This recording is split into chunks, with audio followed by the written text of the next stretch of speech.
rasa malu jika ada pada dirimu, khususnya para wanita jika punya rasa malu tinggi, lihat, maka ketahuilah kebaikan, segala kebaikan ada pada anda. Kemarin kita bicara dengan anak-anak putri kita, budara ya malu, jangan biasa mengangkat suara. Fala takhdu'na bil qawli fayatma'alladzi fi qalbihi maradun. Kalau ngomong kepada orang laki-laki, jangan ganjen-ganjen deh, jangan ngendesah-desah, jangan kemenyek-kemenyek itu. Bahkan ini kalau kemenyek, tahu ya, kemenyek itu bahasa istimewa, bahasa Jepang itu. Nggak paham orang Jawa Timur yang ngerti itu ya.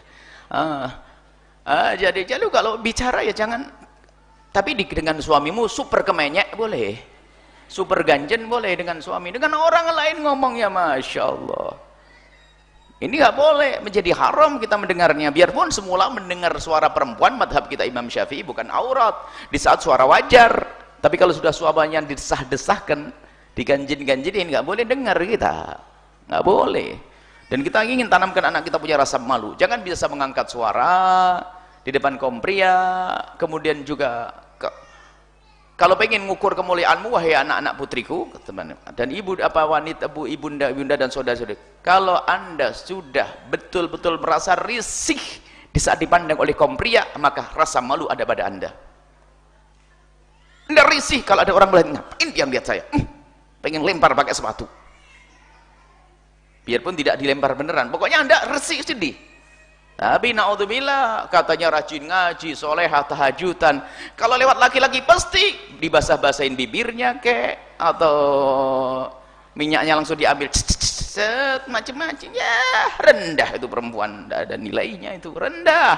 Perempuan harus punya wibawa, malu, punya rasa malu. Dilihat lagu laki-laki, ngapain dia merhatikan saja. Dan sangat berbeda pendidikan yang diajarkan Allah dan Rasulnya dan pendidikan kafir. Pendidikan kafir pamer tuh, tonjolin tuh auratmu tuh, tampakin tuh, biar terpesona, biar semua mengagumi kamu, kamu begini, hingga hanya untuk dinikmati oleh semua orang, karena memang bukan, nggak ada privasi, nggak ada yang istimewa lagi, sehingga siapapun boleh melihatnya, ya bersentuhan boleh ya.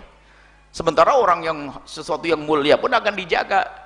Sebenarnya menjaga ini adalah tradisi atau kesadaran semua orang. Dikisahkan bahwasanya ratu di negeri kafir sana, ratu apa gitu di Inggris atau apa itu nggak mudah salaman sama orang. Karena apa? Harus terjaga dong, masa semua orang disalamin, ya kan? Apakah boleh semua orang salaman? Ya nggak boleh. Karena apa? Terjaga dia.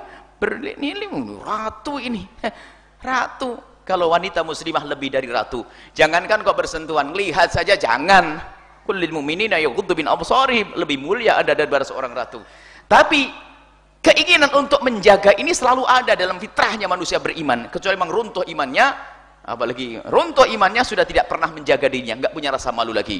Jadi kalangan ratu-ratu kafir pun dijaga, nggak boleh dilihat siapapun, ini hanya khusus, dijaga. Bagaimana kita sebagai orang yang kenal Nabi Muhammad seorang muslimah, kenapa harus dipamerkan tonjolan tubuhnya, lekuk-lekuk tubuhnya, kecantikannya? Kecantikanmu hanya untuk suamimu, kecantikanmu bukan untuk diobrol di pinggir jalan. Maka budaya rasa malu. Sampai saya guyonan seorang wanita ini, kalau tiba-tiba ada laki-laki yang iseng di jalan itu, nyapa-nyapa di jalan itu, ambil sepatumu. Buya kok ngajari begitu? Enggak, biar kamu semakin wibawa, nanti laki-laki jadi mulia semuanya. Wanita mulia istimewa, tidak boleh diganggu, tidak boleh dihindarkan, tidak boleh direndahkan.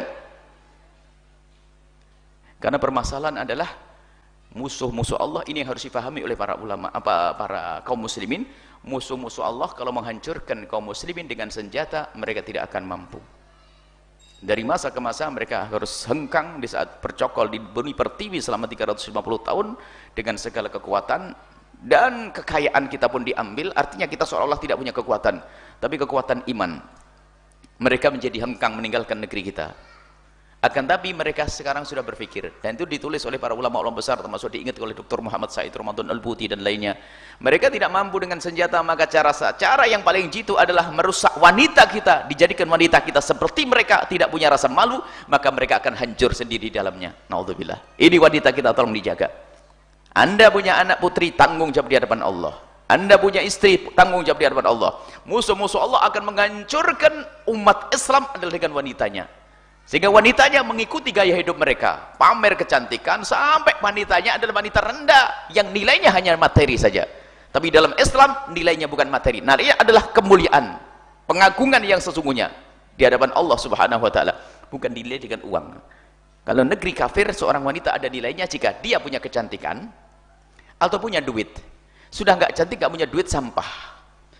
Tapi dalam Islam tidak, tetap dimuliakan. Kalau dia seorang ibu, anaknya harus menghormati dan berbakti kepadanya. Seorang suami berbuat dolim dihukum oleh Allah. Kan enak, yang menghukum bukan main-main, bukan sekedar pak polisi saja. Allah akan menghukum nanti. Kalau begitu pentingnya menghormati seorang wanita dan menghargai seorang wanita. Maka rugi dan rugi dan rugi, hai Anda wanita muslimah, Anda mengikuti cara hidupnya orang kafir. Anda rugi, berarti Anda tidak bisa menghargai diri Anda sendiri, Anda merendahkan diri Anda sendiri, maka ketahuilah Anda akan rugi di dunia dan di akhirat. Maka berpeganglah dengan ajaran Nabi SAW, muliakan dirimu, engkau adalah mulia, dimuliakan oleh zat yang maha mulia Allah. Nabi mulia mengajari kemuliaan, para ulama pun mendidik kemuliaan. Maka sadar semuanya ini demi dirimu wahai wanita, Anda harus mulia.